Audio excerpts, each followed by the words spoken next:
the film this morning with the players. Obviously, yesterday we watched it as coaches and made the corrections in terms of things we need to do better schematically, technique-wise, and fundamentally. And at some point you turn the page and you move on. That's what you have to do in competitive athletics. There's always a game coming up, so you apply what you learn and you try to get better from it, and then you move on. So that's what we've done, and we've got to get ourselves refocused and re-energized for a really tough game up at Washington State. A team that is a lot different than the teams we've played recently. They're just four wides all the time, defensive or offensively, a little bit more four down offensively. So just a challenge in many ways. Certainly a challenge on the field, and then a challenge to get over a disappointing loss. It's a fine line between being 6-0 and 3-3, and we have to find a way to get over that line and make those plays when they need to be made. So that's the focus. It's a continual struggle. It always is, and I think we're up to the challenge. So that's what we're focusing on. What can you say as far as Josh, how he came out of that game? Physically? Yeah. He's roughed up a little bit. Mm-hmm. Hopefully he'll be okay to go this week. He's a tough kid. I was impressed by the way he came back in, and fought through some obvious pain and delivered a pretty good performance. He's like everybody else. There's things that he'd love to have back and do over, but I think he showed some grit and some toughness, and I think his teammates appreciate that. Did he talk his way back in at all? Was that part of it? Did he convince? Yeah, he was hurting, and we gave him a couple series to see if he could work through it, and he was struggling. And then I just think that he's one of those young men that's so competitive that he kind of willed himself into a situation where he tried to mentally overcome the pain that he was feeling, and he did. And that's what great competitors do. So, and then late in the game he took a shot, and we just couldn't get him back in after that. Was that his throwing shoulder, that shot? It was an upper body injury. Yeah. Okay. And the first one was that lower body. The first one. Yeah. Okay. So he's got his upper and his lower covered. But like I said, he's a tough kid, and he's competitive. And he has a will to be back in there. He doesn't want to. He doesn't want to let anyone down, and he loves to compete. So, I'd be surprised if he doesn't, do everything he can to be back on the field Saturday night. With him banged up, does Mike get more reps throughout the week just to ease his load and prepare him just in case? It'll depend on Josh's availability tomorrow and Wednesday, really. How much he can do. If he can, if he looks like he's going to be fine for Saturday, then we'll practice like we always do, which Mike does get reps. Right. So when you're a backup, you don't quite get as many reps. That's just the way it is. But Mike does get reps, and Mike's been here, and he's an experienced guy, and he's very smart, and he pays attention in meetings, and so I don't necessarily worry about the mental aspect of it for Mike. It's always a little different when you do finally get on the field, though. So. Would you say that was the difference? Because he had a good fall camp, and then he came into this game and he struggled a bit. Well, he struggled for many reasons. We all struggled. Defensively we didn't. We played well on defense, but special teams we struggled a little bit. As you guys noticed, fielding kicks. We struggled offensively running the ball, and I think it comes back to anytime you can't run the ball, you really make life hard for yourself offensively. Because you can't get yourself into situations where, there are easy third down completions, or you get a team on their heels, or they have to continually bring a guy up in the box where you have a chance to make easier throws, So to me, it all kind of starts with running the ball, and I think that would help any quarterback, Mike, Josh, or really anyone else that was playing. Is there a game plan to get improvement there running wise? There always is. It's just, we're trying everything that we can. It's an experienced group. We look at everything very critically, very hard. We always start with ourselves, and are we, number one, are we emphasizing the right things? Are we conceptually doing it right? Are we practicing? Do we have the right people in there? Are we teaching it the right way? It's a continual quest to try to improve in everything. And right now, we're just substandard in a lot of ways in the run game. That's not a statement that's going to astound people. We all know that. So we're committed to getting it better, and I think our players are as well. And I think we all have a pretty good feeling for what the issues are, and having an idea for what the issues are and wanting to improve is different than we've got to do it. We've got to do it. What do you see as those issues?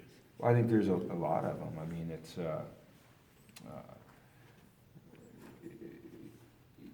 I say this a lot about pass rush or pass coverage or pass protection or run game. It's a function of all 11, and really it's more than all 11. It's a function of all of us, coaches, starting with me, and players, making sure that we're doing the right things all the time.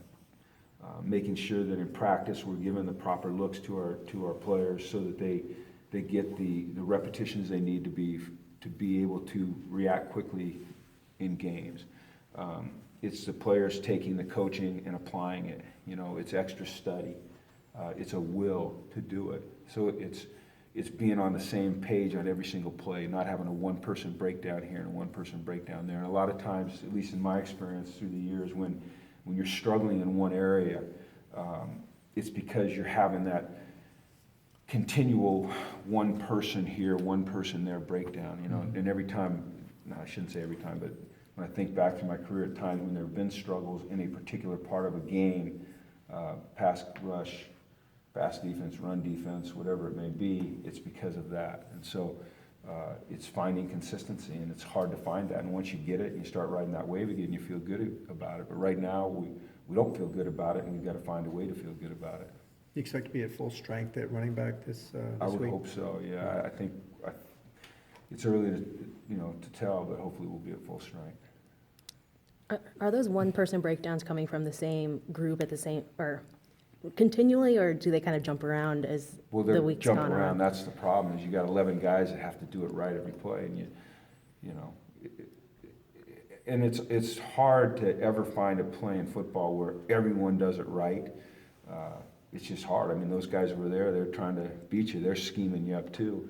But, when it's not exactly right, someone's got to be able to make a play. And for some reason, we've just had some troubles doing that. So greater attention to detail, greater focus, being more demanding and accountable, all of us, those are the things that should help us. Tack in Jaleel, what's their stat? I believe they're both going to be fine, yeah. I believe they're both fine. They both were out there running this morning, so. Washington State's ran the ball a lot more this year. Does that catch you off guard at all, or? No, I think that, this guy's smart and he's had success, offensively, and talking about Coach Leach, and, you have to be able to run the ball a little bit when you want to throw it, It's like I said, it's just, you have to be able to make people respect and run in order to open things up in the pass game, So it doesn't surprise us. It's, this is just not like he's a run and shoot guy where, there's very few runs. I mean, they do run the ball. They count the box, and if the run's there, then the quarterback is smart. Falk's a smart guy, and he executes a run. So, but they do like to throw it. We do know they like to throw it. They bounced back pretty well since those first two games. What have they done better, differently since those first two games? Executed, I mean, really, it just comes down to I think, executing what the expectations of the players are, doing it right more often than you do it wrong, having a level of consistency that allows you to have success. That's what I see them doing. They haven't changed schematically, they just haven't. I know he challenged his players pretty hard, it was pretty harsh, and obviously they responded to it.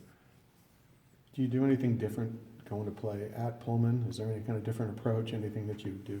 No, we played there a few years ago. You really can't, you just can't change up every week. We play at 7:30, kicks out at 7:36, just like it was this last week. We're in the same time zone. The weather will be fine. It's not going to be hot like it was in Arizona, but it's not going to be raining and cold or snowy or sleet or anything like that. So, you just continue to, emphasize the things that'll help you win. The things that have won for you over the years. Colton's still got that, I just saw him, he's got, it looks like a hard cast. Is there, you said you would say if there was like a pretty obvious injury, is there a season-long issue with him where we might not see him again this season? No, you'll see him again this season. Okay. Yeah, you'll see him again this season. It's just a matter of when, I think, it's a pain thing, so, and he's a tough kid, and he wants to be back out there, but if it was season-ending, I'd tell you, it's not. The offensive line, I think, has given up more sacks than last year already. Yeah. How do you kind of get it back? Yeah, you're right. Last year, we only gave up 10 on the whole year, and we've given up 15 this year. But once again, I don't want to just pin it on the offensive line. Mhm. I think that when you do that, it's not necessarily accurate or fair. I think that sometimes it's a back not picking up the right guy. Sometimes it's a receiver not running the right route, and so the quarterback has to hold it. Mhm. Sometimes it's the quarterback not getting a good read and, not delivering the ball on time and holding it too long, Mhm. So it's all those things, and we've got to get better, and we've got to regain our mojo and our confidence, and that's hard to do. If we came out of spring and out of camp, and I felt great about the run game, and after first couple games, I felt like we could really run the ball, and then BYU got after us pretty good, and we've kind of our confidence is a little bit shaky, so. We've got to find a way. It's hard. You've got to find a way to be critical and self-critique and demanding and honest with yourself, and at the same time, you've got to find a way to build confidence back. And that's that's tricky. So you got to have some success. You got to try to create some success. What do you think of Andre James in Colton's place on I Saturday? thought he did a nice job. I think he brings a level of physicality that we like. I thought that for his first start, he did a nice job. Not perfect, but there was no one on that field on either side that was perfect the other night. So, but I love his effort. I love his attitude, and I think he's just going to keep getting better. If he gets reps, and whether Colton's playing or not, we try to give him reps in that, our bigger package. So. All right, thank you. Okay.